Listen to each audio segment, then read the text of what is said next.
আজকের universal guidance আমি কার্ডটা আগেই বের করে রেখেছি। আজকে কার্ড এসছে এস অফ পেন্টিক্যাল। হয়তো কিছু মাস বা কিছু দিন ধরে কোনো একটা ব্যাপারে খুব স্টাক ছিলে, এটা হয়তো কারোর জন্য 4 সপ্তাহ, 4 মাস বা 4 দিন হতে পারে।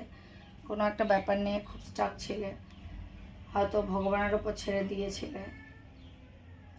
এটা তোমার শরীর খারাপও হতে পারে, বা কোনো জব, তোমার বিজনেস, ফাইন্যান্স নিয়েও কোনো কিছু হতে পারে যেটা তুমি ভগবানের ওপর ছেড়ে দিয়েছিলে। তো সেখান থেকে আজকে দেখা যাচ্ছে এস অফ পেন্টিক্যাল, একটা নতুন শুরু।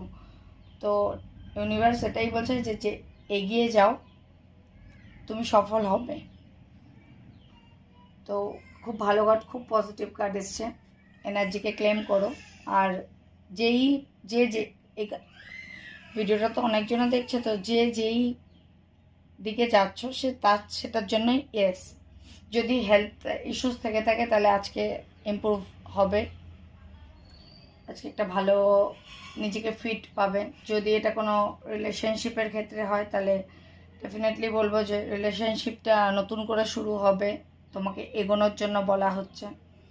আর যদি তোমার কোনো মানি ব্লকেজ বা ফাইন্যান্সিয়াল ইস্যু থাকে তো সেখান থেকেও দেখো, পেন্টিক্যাল তো অ্যাকচুয়ালি এটাই বোঝায় যে ফাইন্যান্স আসছে। তো এটা গ্রোথ কার্ড, তো ডেফিনেটলি ভালো হবে।